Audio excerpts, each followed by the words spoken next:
Pat yourself on the back because you are right here, right now, for a reason. Welcome to the On Purpose podcast, where together we will empower ourselves and others to live lives with more passion and purpose. How you doing this morning, Jared? Good morning, Ollie. I'm good, man. Fall's here, so it's cool in the morning and then hot in the afternoon again. So that's kind of nice. Life's good. How are you doing? Doing well. I'm doing well. I'm excited. We are entering into the fall, the fourth quarter, end of year stuff. We're going to put 2020 behind us pretty soon. Should we, though? Yeah. You think so? See, I don't know. I'm torn on that, man. I think that's going to tie into today's episode. I think there's a lot we could be learning if we don't rush through this. As much as we want to get away from the pain that's causing us, I do think it has the potential to be one of those watershed moments where you look back and be like, oh, yeah, that's what we're learning then. Mm-hmm. Definitely lots of lessons. Yeah, painful ones for sure. What'd you think of Is It Too Late to Be Happy? Yeah, I don't think it's ever too late to be happy if you choose it. I just think like part of what we're being shown now is you really got to look at yourself to be happy. You can't depend on everything external. Yeah. You know, and find internal happiness and maybe quit basing happiness on the things in the world and more about the people. Mm-hmm. So, I mean, I understand that and I agree with it. It's a struggle at times for sure because there is so much going on around us. Yeah. What about you? Very similar belief, going back to things that we know can produce happiness internally, right? Prayer, gratitude, meditation, being out in nature, spending time with loved ones. But again, like you said, it's a challenge when there's a lot of obstacles around being able to do that. A lot of places that you can't go with big groups of people, things like that. But never too late. No, but I agree with you on that. And all that stuff you talked about is internal. And I think that's the key for people to realize is if you're unhappy because all this stuff's going on externally, you're giving up way too much of your control. You're giving up way too much of your power. Filter that out. Quit paying attention to it or digest it smaller. And that's the thing I struggle with is because you want to know what's going on, Mm-hmm. but you start knowing, then you end up knowing too much, and then it throws you off. So it's a balance, but yeah, it's internal. Yep. So episode 80. Wow. Episode 80. Are you passing the test? Interesting. What do you think? I don't know, man. I usually don't look at things in life as tests too often.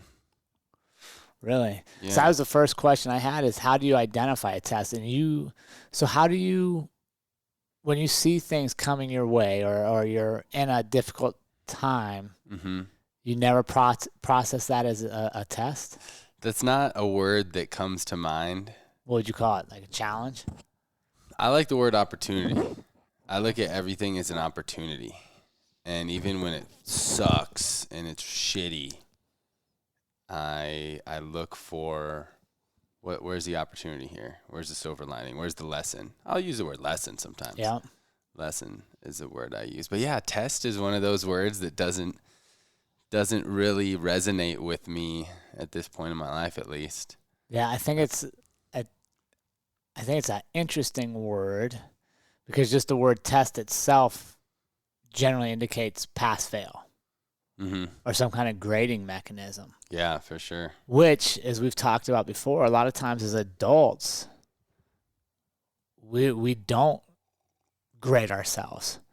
We don't own up to our mistakes. We don't own up to our shortcomings and work on them. Because once you get out of school, you're done taking tests. Mm-hmm. But I do think at times the world tests you. Mm-hmm. And how you phrase it, I think is up to the individual, but I think too many of us shy away from those tests, right? So like you see an obstacle as an opportunity to learn. You could say that's a test, right? Will you shy away, back away from this, or do you accept it and go forward?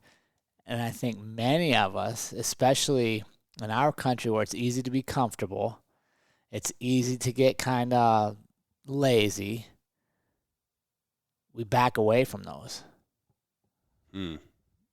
Right? We've talked about that fear that we may fail, that fear that we may not be as good as we used to be. You know, like health is a perfect example to me. Why are Americans so obese? Right? We have an astounding percentage of our population that's obese, not just overweight, but obese. Yet we have the most information available to us. We have gyms available to us. We have the ability to work out available to us all the time. It's not that they don't have the information. It's just they're not choosing to take that test. Yeah.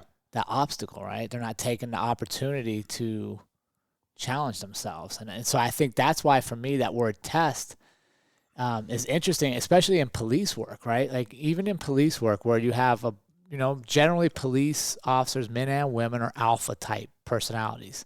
They want to be in charge. They're going to step forward.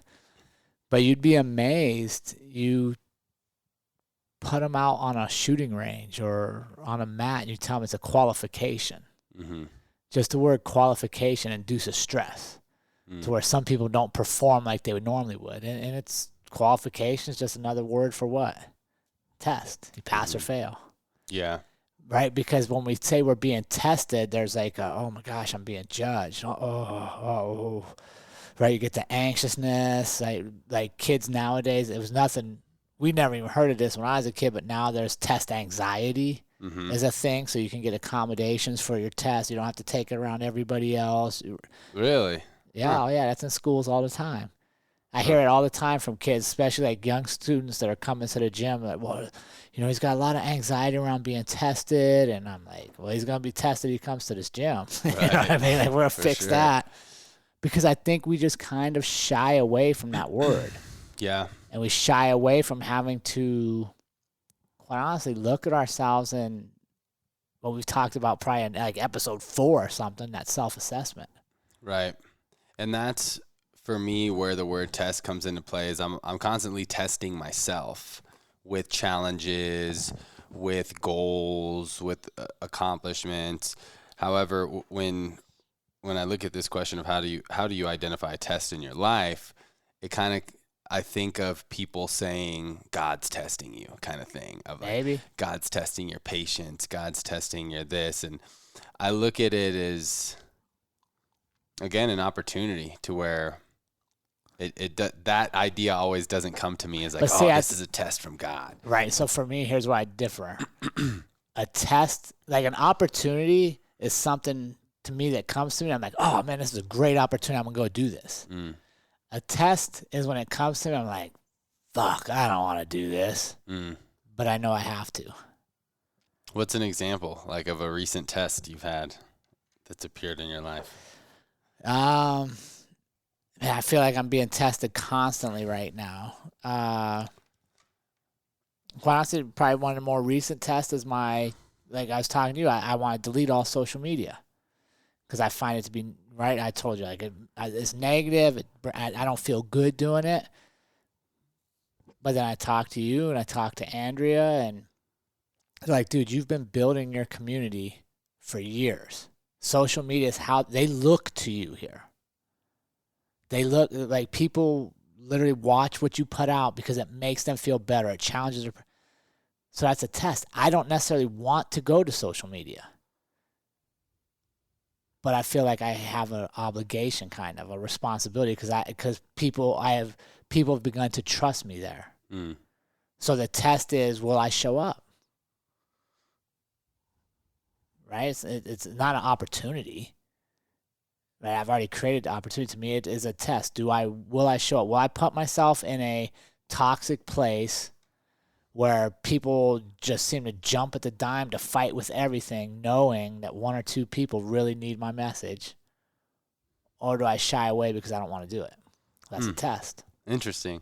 So when I think of that, I think of two opportunities. I think of, you have the opportunity here to continue forward, to be putting out content, to be positively impacting several hundred people a day that see it. Yeah. Not every post may get 100 plus likes, but Right. I'm pretty sure probably 100 plus people will see that. Yeah. In a matter of seconds, you have an opportunity there to impact hundreds of people.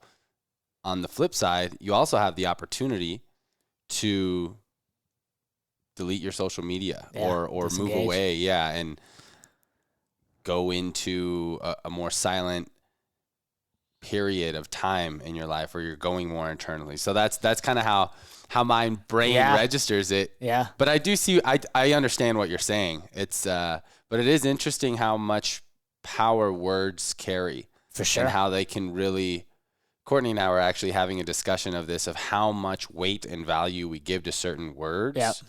And how we really have to choose wisely with our words, because they can inform thought patterns that we're having just by the choice of words we're using. Absolutely. The two words that come to mind for that are have and get.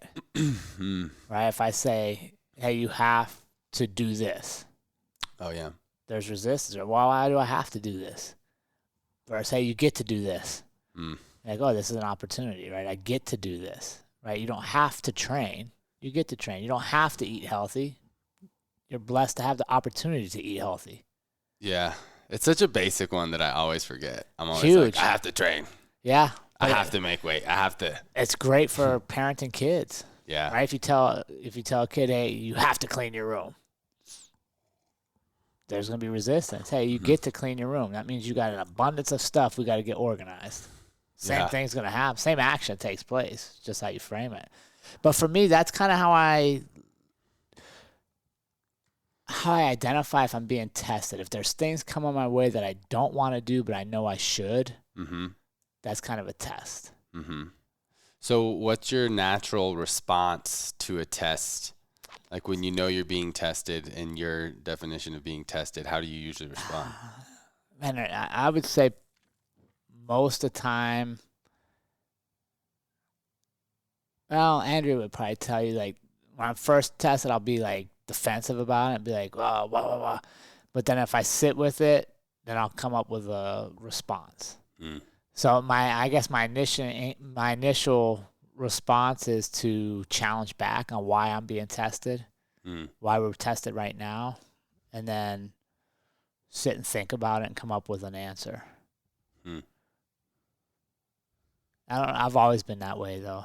Yeah. It's weird. It's a weird kind of a dichotomy, because I'm usually a very opportunist. Like I see all kinds of possibilities. But there's other times, man, when things are just, you're being tested,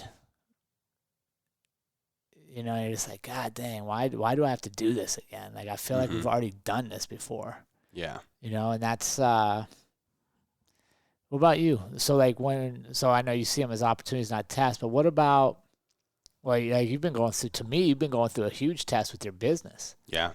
Right? Partnerships didn't quite work out. Rebranding of stuff, talk about selling, interested in selling, nope, now I'm going to build it. Now you're rebuilding a team. Like, to me, that's all a big test. Yeah. So how do you process that naturally? Like, what's your first instinct? My first instinct when I feel that I'm being tested is to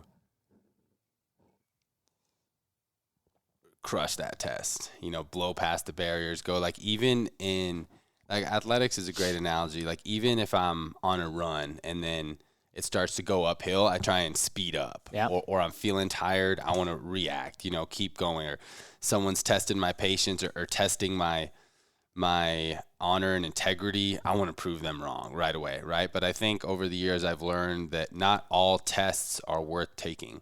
Not all tests are worth investing my time in to pass. So sometimes if someone's trying to test me, or some challenge is really testing me, sometimes I can identify, it's time to walk away. It's not even worth taking this test. Sure. Or maybe I know deep down inside, like, I got this. I don't even need to take it, kind of thing. Really, I feel that the only test that I will take, if I'm taking a test, I'm gonna ace it. I'm gonna do everything in my power to ace it, and I'm only gonna take it if I feel that I need to prove it for me.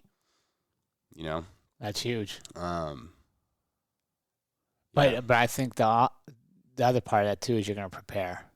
Yeah. You're going to research, and I think that's kind of how, how I process things is initially I may not be excited for the test, which I don't think anybody walks into a classroom and like, oh man, that's a freaking test today. That's the best thing ever.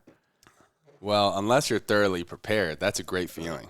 But you're prepared. Yeah. Right. When you're thoroughly prepared, and you're I like, think, let's go. So that's a great message to share with our community, right? Because we are all going to be tested. But how are you prepared? Mm-hmm. How are we prepared, right? Because usually, and maybe that's why, if something comes my way and it's a test and I'm like, oh, dude, I got this. Like, I've been reading books. I've been doing the things to prepare. It's easy. But if it hits me, I'm like, shit, I knew I should have been preparing. I should have been doing this differently. Yeah. Like, one of the biggest tests you'll face in life, health. Mm-hmm. Right? All of a sudden, your life's going on. You go to the doctor appointment for something, and they tell you something else is completely wrong. And you're like, shit, I knew I should have been eating healthy. I knew I shouldn't have been excess here or excess there. Yeah. Working out more here. You're tested, but you weren't prepared necessarily. Right. And that's when you have regret, shame, even guilt for not preparing. It's a shitty feeling. Yeah. And everybody knows that feeling. Everyone knows that feeling. Which is why I go back to the beginning, is adults will shy away from tests a lot. Because we know we're not preparing the way we should. I think it's because there's so much to prepare for these days. But let me challenge you on that. Is there really? Is there really that much to prepare for? Let's take our current world right now. Hate, division, disease, pandemic, riots, blah, blah, blah, all the shit they feed you with. Mm-hmm. And by they, I say people's social media, the media in general, just the current feel of the world. Do you really need to prepare for all that? Depends on what you believe.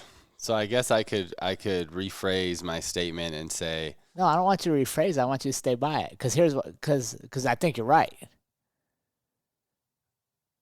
But you have generally been probably the most steady, happiest dude during this whole time. Even more than me. Like, and I can feel it. Like, there's some days you come fucking bebopping down the sidewalk. Like, hey, what's that? I'm like, fuck, he's happy again. Like, I have not seen him be pissed off about this yet. You have never come to me and been like, hey, dude, you won't believe what I just saw on YouTube. Like, there's this conspiracy, right? Yeah. Like, you're generally happy. Because you've simplified your preparations. Yeah. Right? Think about, like, what are you doing? Like, those beads. Affirmations. Mean something to you. You're reading. You're around people that love you. You're traveling. Like, you are literally doing, quite honestly, what I would say are the simplest things to prepare for something that nobody knew could happen to us. Yeah. So most of us believe that we need to prepare for so much. I think what I've done is exactly what you said. I've simplified what I need to prepare for. I mean, I tell people, and I get a lot of heat from this, but I have not voted for a United States president in my entire life. When I turned 18, I didn't. It was after that war in Lebanon when I got stuck there and had my whole news experience and really stopped distrusting the news after that experience and stopped really trusting and didn't feel the need to prepare for politics, to prepare for conversations about current events that are on CNN. And I really decided to simplify what I felt I needed to be prepared for, my health, my financial well-being, my relationships, my rituals, fitness, all these things. And yeah, I think you're right to where it can be overwhelming when we feel we need to pass so many tests. The test of how you look. What are the neighbors going to think about me? What are my coworkers going to think about me? What are so many things? How do I look on social media? so many tests that we believe we must pass, when in reality, we really decide what tests matter. See, that I love it, dude. I love it. And because here's where that leads perfectly to. How many people are going to wake up this morning and their whole mission is to get everybody they talk to vote for their guy? Yeah. Knowing, and quite honestly, in 4 years it makes no fucking difference because you're gonna have another new guy, and then you're gonna be all about that guy or that lady and argue, right? So that's not a test. But in the meantime, instead of going out arguing about that, what if they were working on their fitness? What if they were reading? You know what I mean? Like, I think you're right. The world at times will throw all these things at us. To me, that's a test. Will you be distracted by all these things, or will you stay true to your course? And I'll be honest, I think I failed at times during this prolonged test because I have gotten distracted and I have put too much energy into certain things that are way beyond my control. Well, I think we all have. But if you're honest with yourself, I can say I have not been my best. Mm-hmm. I need to do more in this area and quit going over here. Mm-hmm. Right, but I don't think a lot of people will either be aware to recognize that or be honest enough to hold themselves accountable and try to come back. Because the more distracted we are, we're losing, quite honestly. Right? If I'm super distracted, I'm not rebuilding my businesses that were closed. So then what happens? My businesses fail. If I'm distracted, I'm not studying things that make me feel good, which means I'm not growing. Right? And as much as we want 2020 to be over for certain things, I would argue that you also need to make sure you're growing during this time, whether it's your relationship or any of the things we've talked about 1,000 times. Because just wishing something would be over, we know what happens when you spend time wishing this would be over to get to that, wish this would be. Mm-hmm. You're unfulfilled. Yeah. And you look back and go, man, I wasted 6 months, or I wasted 12 months because I wasted the entire year. Right. Wishing it was over. Yeah. I mean, if you can't be happy right now, then you're not going to be happy after all of this, after 2020. What are you? Are you going to be happy when COVID magically disappears? You're going to be happy when your person wins the presidency? No, you're not going to be fucking happy. Because you're going to find new problems, or they're going to feed you more things for you to be pissed off about. Mm-hmm. Right? So to me, that's why I think the next question is the current situation different from all others? To me, it is, because it's a mass. It's not just one thing. Like, if it's just COVID, I could say, well, I don't believe in that. Like, what you tell me doesn't match. I'm done with it. I'm moving on. But it's COVID. It's race riots. It's police brutality. Well, it's all this stuff. It's like everything at once to try to splinter, mm-hmm. to distract. So to me, this is like one of the ultimate tests that I've faced in my life, because it's so much coming at us. It changes frequently. We don't know the answers. And for me, my kids are old enough to question things. Mm-hmm. So not only is it an ultimate test for me and what do I believe and what's really important for me, but I also get to listen to what's important for them. And a lot of times it's different than what I think, which it should be, right? When you're in your late 40s versus your late teens, you should see the world differently. For sure. So it's an ultimate challenge. Now, do we pack up and quit and allow everything to fail, or do we rise up and stand our ground a little bit? Got to rise up, baby. I think so. But it looks different. It looks different, but I think it's the same in a lot of ways of previous times. For example, we just had 9/11 pass. And I observe, I think it's interesting how we have a lot of things of always remember, never forget. And I remember that day. And that time period, especially for me as a half Arab man with an Arabic name, Ali Abu Zalam, after that was the first time I ever experienced racism, prejudice, hated going to the airport. We always got pulled, extra security checks, So for me, that was a very strange time, very similar to this, of constantly being tested, having a lot of adversity in life, but in a different way. No, we weren't wearing masks, but I did still feel isolated and thoroughly tested. And I think so did the world, like on a global level. So, and again, that was everything that was in the news, right? Oh, terrorists and all this stuff, to where it's always something, there's always, it's very rare to where there's ever consecutive months of no really big bad things on the news,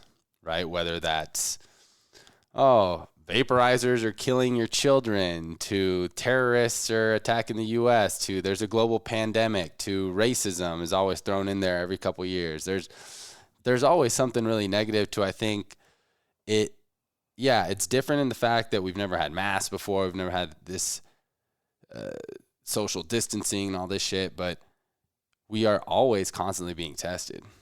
Yeah, I would just say this time is different because it's literally everybody, right, around the world.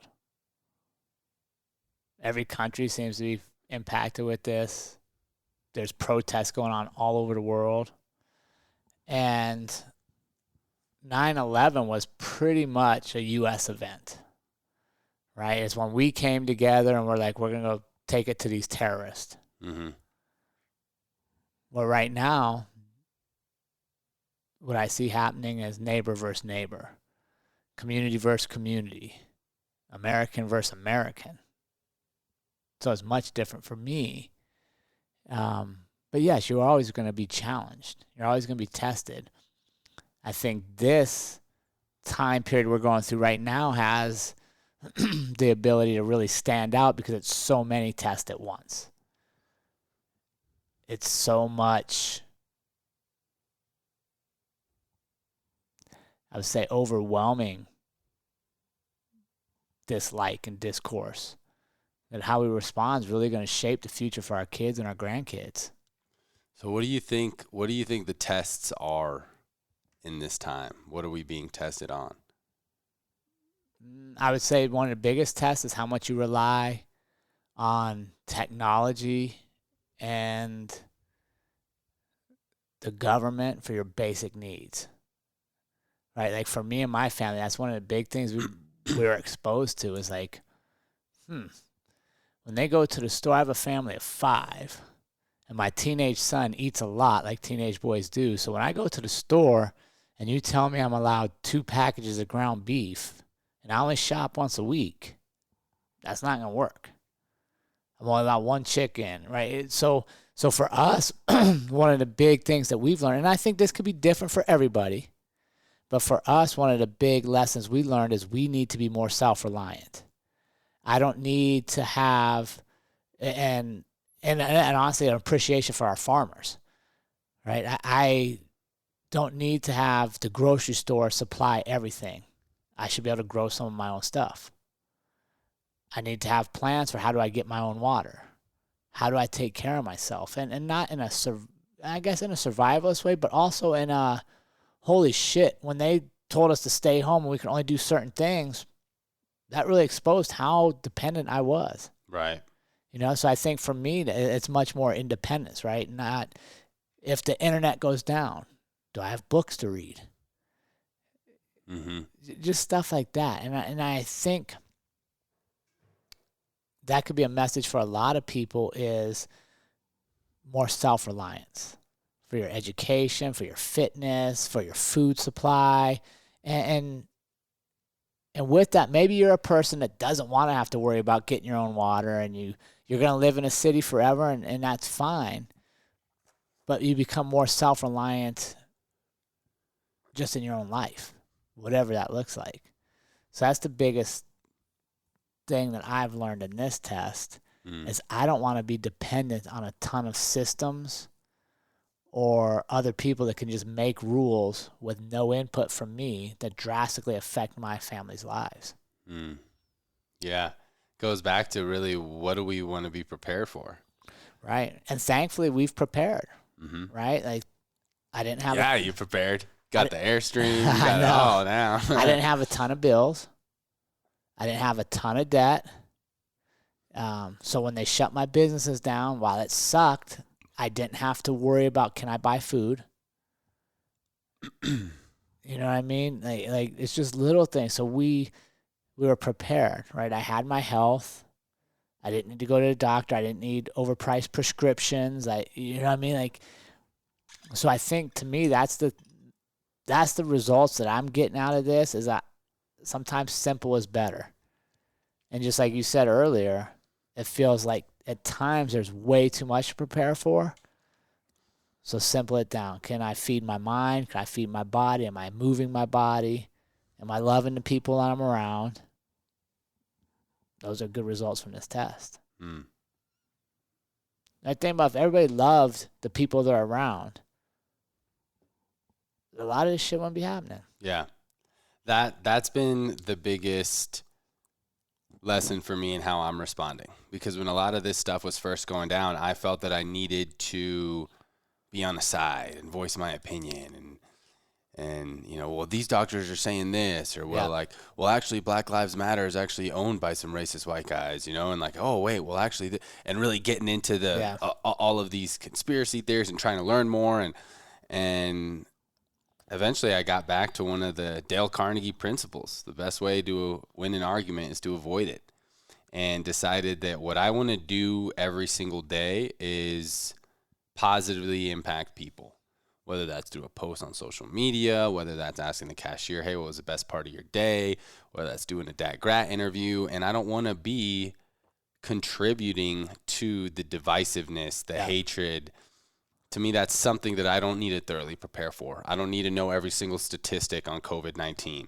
I don't need to know all of the statistics on who are the founders of Black Lives Matter and all these things. What I'm going to do is play my role, continue to preach about the things that are helping me in my life: gratitude practice, meditation, fitness, building community, podcast, whatever it is that's helping me, mala beats, affirmations, all these things, instead of bite on that hate bait, you know, of really, oh, the election, all this stuff that really, do you have to really be prepared for it? Do you have to be informed on it, right? No, you don't. So that's kind of my biggest lesson here, is that when things come up, and it's hard though, it's hard because you see very emotionally charged videos or statements. Like, you know, when I saw the George Floyd video for the first time, I felt that anger and rage towards that cop to me of like, get the fuck off his neck. You know, that when I first saw that video, I remember being like, what the hell is that? That's so fucked up.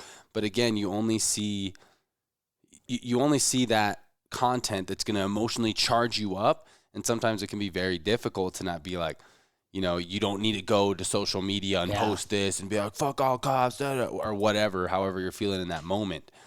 And that has been a big challenge, but a good lesson to consume it, make what you want out of it. But ultimately, like, I want to be that positive force, that positive influence. I want people to feel uplifted being around me or reading content that I put out. I don't want to add to kind of right now the collective weight that we're putting out. Yeah, no, that's very good. That's well said. I agree with that. It's but you're absolutely right. Bait is a fantastic word. They're trying to lure you into their game. The other thing for me, man, is that during this time, I really found a new appreciation for nature and the role it plays in our world. Because, you know, being a fairly urban kid my whole life, you know, I didn't want to do camping. I always told Andrea we'd live like in a loft and we'd just be downtown. We'd walk for dinner and games. And now I look and I'm like, nope, at least for this next period in life, we're going to move away. Yeah. And instead of having to drive to find nature, I want to live in nature and have people drive to come see us. You know what I mean? And not to isolate or anything in a negative way, but just to really appreciate, because Earth fixes itself constantly if we quit messing with it. You know, and it's a fascinating system to watch how each animal plays their role in the overall health of our world. Yeah. And to just be out there and to wake up and just see it every day. And yeah, I'm excited, you know. So I think, quite honestly, for us, looking back on this year, there's going to be pain. There's going to be some things we missed because of rules and stuff. But there's going to be also a lot of discovery. You know, discovery of different passions we didn't know we had, and strengthening of relationships. And I think that's what people really need to look at. For me, is you're being tested. Like, what will come out of this for you? What comes out of this? Are you so caught up in all the bait, as you said, that you're losing family members over this, that you're losing all your friends over this, that you're going to let your business sink because you're so distracted studying all this? Mm-hmm. Or are you going to simplify? And to me, that's ultimately, that's a great word. How do I know if I will pass this test? Is if I come out on the backside, my life's simpler. I'm less dependent on people for things. I control more of it, and it's simple. I move my body, I feed my mind, I love the people around me, and I enjoy nature. And if I can do that, that's a pretty good win, I would say. Yeah. Yeah. Sounds like passing the test right there.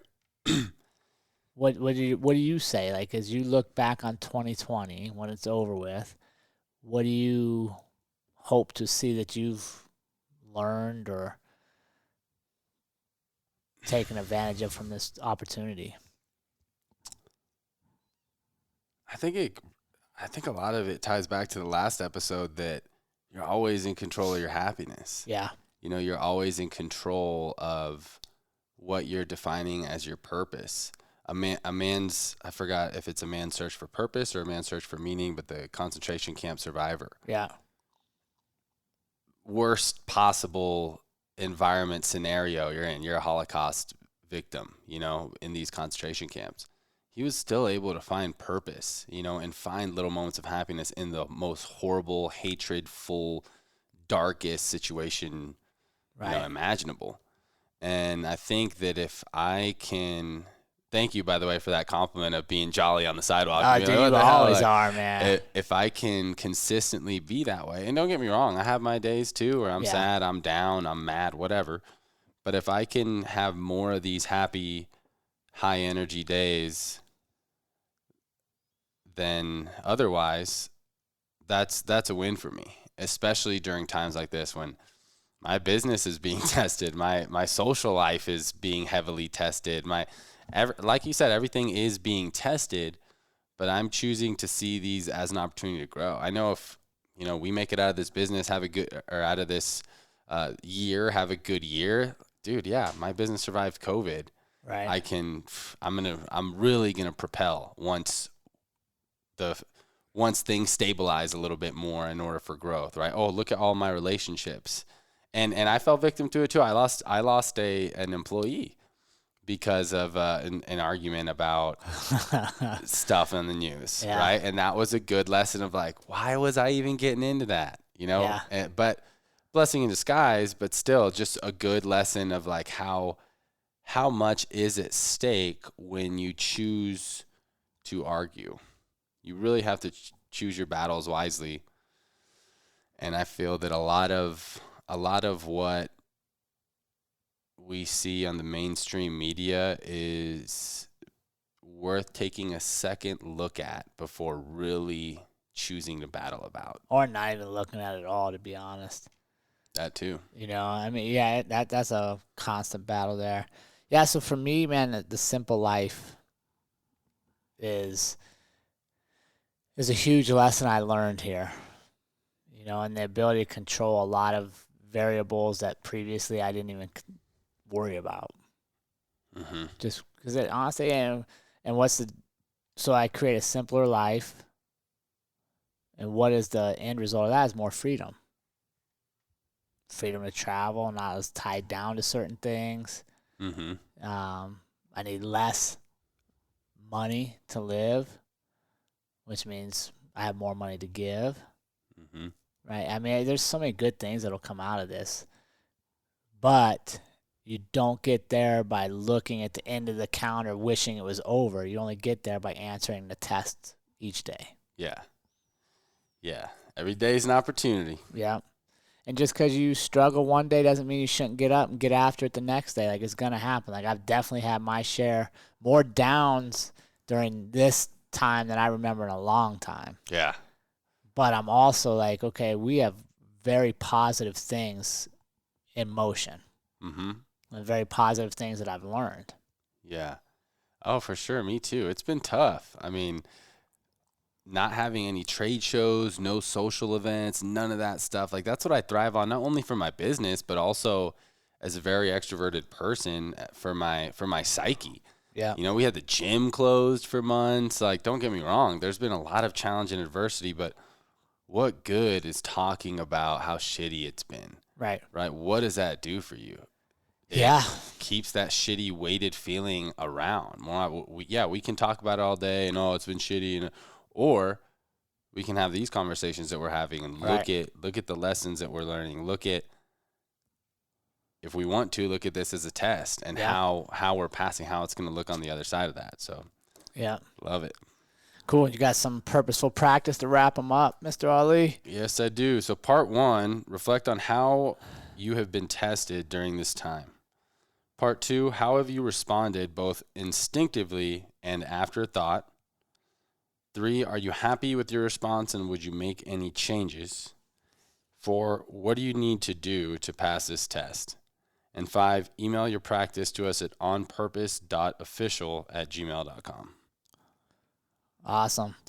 And remember, please like, subscribe on YouTube, share the podcast on the podcast apps you're listening to. And if you want to join even deeper into the community, please get over to our Patreon page. We would love to have your support as we continue to push these messages and all of our messages forward on episode 80 and beyond. And remember, team, life is far too short to live any other way than on purpose. We will see you all again next week.